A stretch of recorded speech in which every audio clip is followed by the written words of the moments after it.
I hope you enjoyed the first part of the show. Now, for the second half with Dr. Bryant Speaks. So I want to just let the audience know, some of you probably say, Raman University, why does that sound familiar?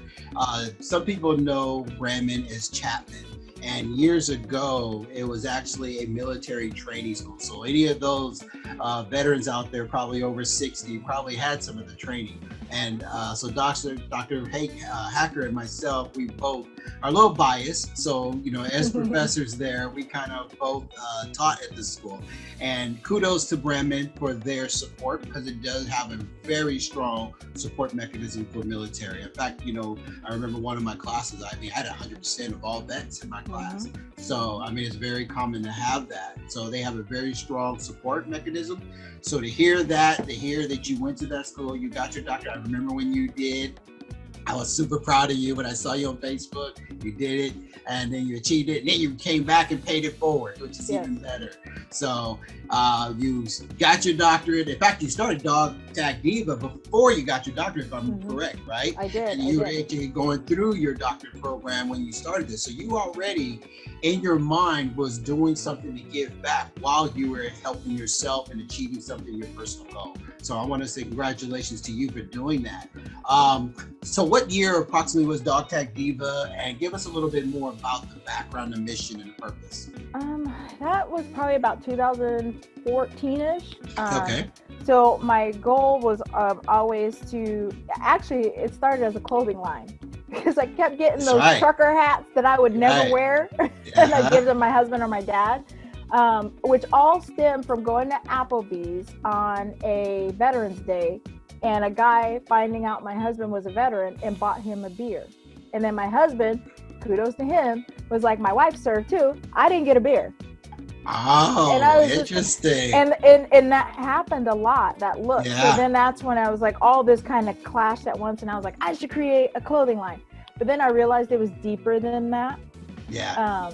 So the initial thought was, I had this big dream, and it was almost too big. So anybody who is transitioning, what I want to kind of my messaging to be, I'm a dreamer. Dream big. Don't ever stop that. But I also needed to balance that against reality. And because I started too big, I became quickly overwhelmed.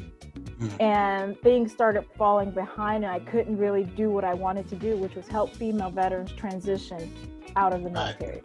Right. Understood. Yeah. So, well, it's still there. Yeah, well, you have on multiple hats. You're a wife, you're a mother, you're a professor, and you're trying to run this program. Now, initially, you said you started it and created it as a 501c3, which for those who don't know is a nonprofit, and it has nonprofit status. And when you have a nonprofit, you have certain requirements you have to adhere to. The state of California will recognize it, or whatever state you may be in.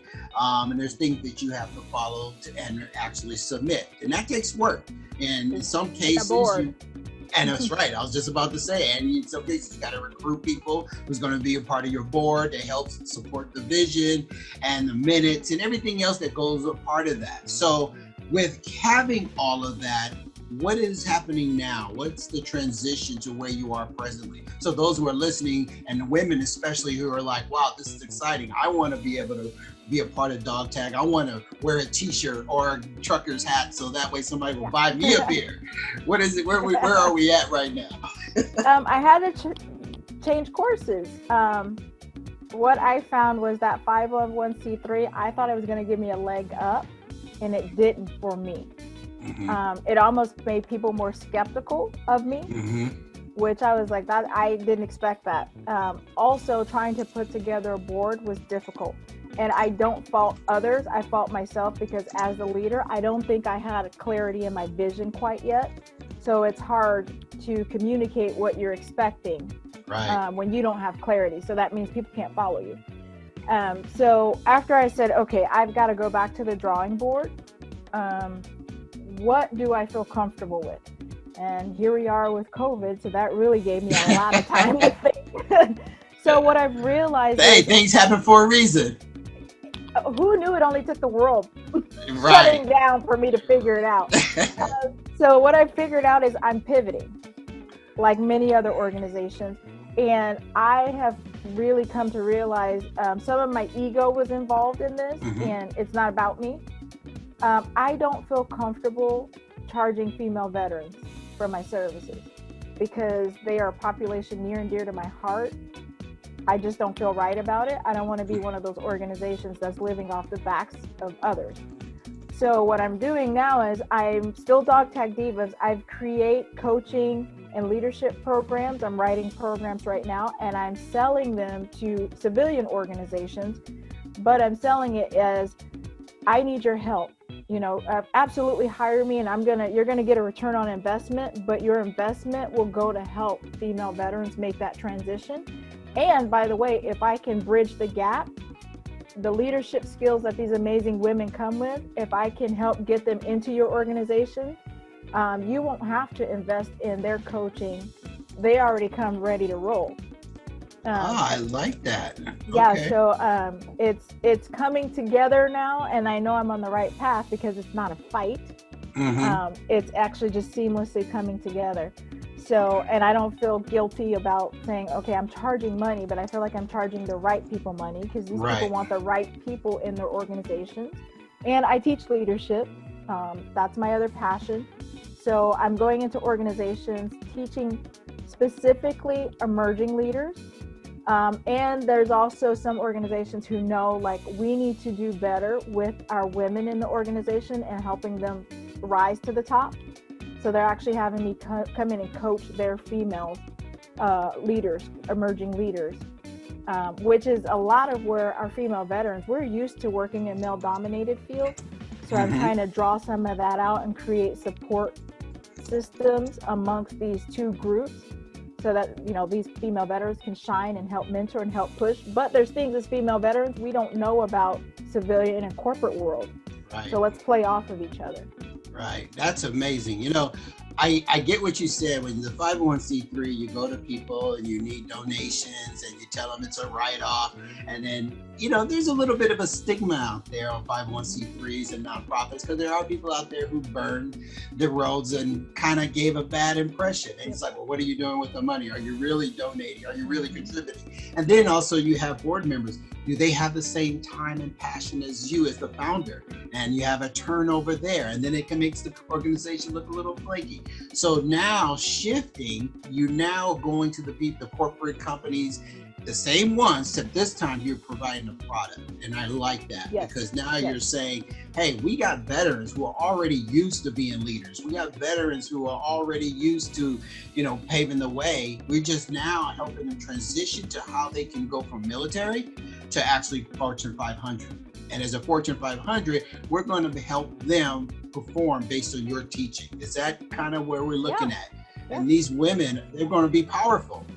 Yeah. I love it. And it takes the mentoring and networking. That's what I'm learning as a veteran. You know, I honestly thought like I was just going to get out and people were going to be throwing jobs at me because I had this status. Right. And it was a little bit of a wake-up call. Like, yeah, it doesn't work that way. You know, I learned that. I also learned how to network. I didn't know what that meant. You know, how to do that. That's a huge part of this right now. I'm realizing in the job market, a lot of it's who you know. And unfortunately, I think sometimes we get out thinking it's about my resume, it's about my hard work. And people right now are saying, yes, that's important, but like, who do you know? I need somebody to vouch for you because we're lean right now and we cannot handle a misstep. Right, absolutely. So you provide that veteran the opportunity to craft their skills. However, let's shift gears a little bit and let's talk about a little bit on the mental health part, because you talked about that when you transitioned out. So you have a veteran, and although we're providing them the tools to become this Fortune 500 leader, but yet there's the silent side of their mental health, you know, and can they be able to balance that? How do you work that in there, you know, as either a mentor or what? How do you, because, you know, again, you said, I'm going to, you know, leadership, the training, but then there's that other mental health side. Talk a little bit about that. Well, number one, when it comes to your mental health, you have to be honest with yourself. That's number one. I was not, because it wasn't something anybody had ever told me until I was on my way out the door. And it was like, what? When you are in your community, maybe everybody around me probably had the same diagnosis, but we didn't know.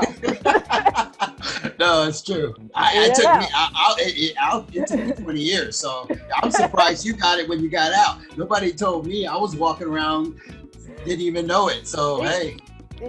So then when I did find out, it was like, whatever. Right. Because of, honestly, the vision of when we hear that, what that sparks for us, I didn't look like what that diagnosis meant. That's right. So I was just like, whatever.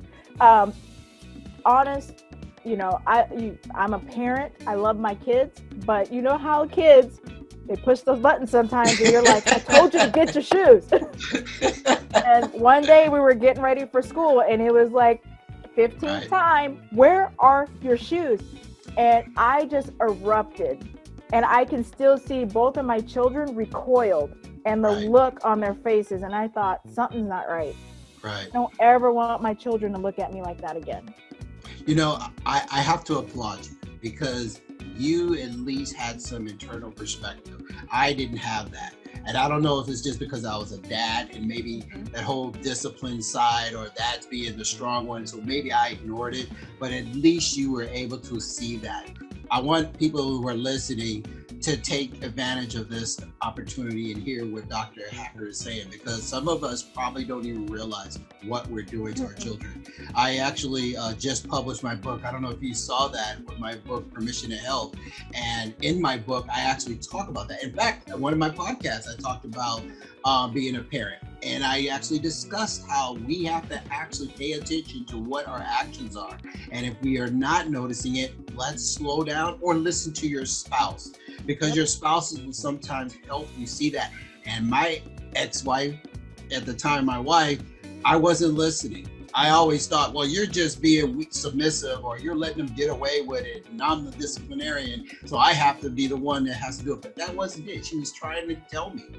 I didn't even pay attention. So again, I want to applaud you for at least finding and catching that in yourself. Well, it's hard for us. We're warriors. It's not what we do. And even if it hadn't been for them, I probably still would be walking around with that mentality and just like, whatever. But that look on their faces, that stopped me cold in my tracks. If, for your kids, you'll do anything. Right. Absolutely. So for them, I decided to make an appointment. And then I still didn't do a good job because I'm a warrior. I went in there and I wasn't honest. I gave you a little bit, but I wasn't vulnerable. That is a hard piece. Vulnerability is hard. I don't care who you are. We don't like it. It's uncomfortable. I did that for years. If I had probably gone in there and just kind of said, you know what, it is what it is. Just, I have to be honest and get some of this noise out. I probably would be a lot further along, but I didn't do that. And then on top of that, the VA here has gone through a few doctors. Exactly. I was going to talk about the turnovers. Yeah, so I got turnover. And then, for lack of putting it any other way, I'm just, being transparent. Like, I'm one of those people when I'm high and like I get all the noise out, I ride the roller coaster and I'm like, I'm good. I don't need to go back. And then slowly but surely the baggage starts coming back. Yep. And I don't make appointments. And then before I know it, I'm back to zero. And I got to start all over again. So between the turnover and just me being hard-headed, I finally have learned now almost 10 years, like I got to stay on top of those appointments. Right. I have to. I cannot. COVID, I've been running. Every morning I get up and run. Yep. That started out of the Ahmaud Arbery case. That's right. And I've been watching you. I've been tracking you. You've been out there every day. I've been impressed. 150 today. I have been impressed by that, by the way. But I noticed, like, I am running for him. Right. The reason I'm running for him is that happened down the street. the house that we moved into when we moved out of the RV, that happened down the street. So that could have just as easily been your husband or maybe and we even still you. have Air Force friends that live there with their children who are now adults, one of which, she is the 911 operator on the call. That's my daughter's god sister. She went to high school with him. So it was really personal, that one. So I started running for that reason, because I had all this energy I needed to get out around it. But at the same time, I noticed a calm and a peace in me, because I can focus, I can think. So that's kind of kept me a little more balanced. Even there was a little turnover again since COVID with my newest therapist. But I could tell a difference in me. My family could tell a difference in me. Everybody's happier. I find myself calmer, and I'm able to say, okay, mommy needs a timeout right now, okay? Don't follow me. Just let me go to my room. Understood.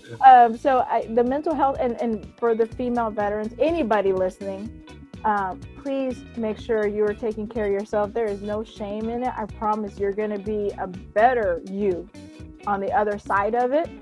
And two, once you get all the noise out, who knows what amazing ideas and things you can focus on, because you are a leader, and right now our society needs leaders. We need good leaders, and whatever sphere you can influence, we need you. Wow. You know what? I was going to make a comment, but I'm definitely not going to talk after that. That is absolutely probably one of the best endings of my show.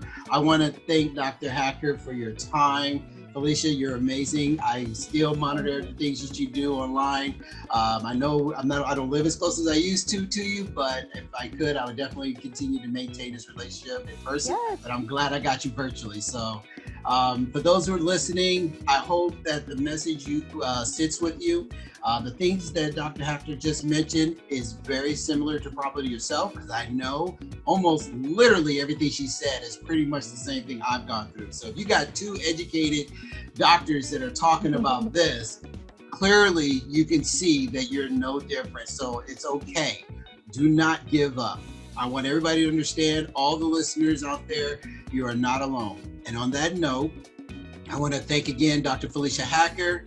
Everybody who's listening to drbryantspeaks.com, be blessed and know that I'm speaking to you. But more importantly, someone is always listening, and that someone is not just me. On that note, again, thank you, Dr. Hacker. Appreciate you joining. All right.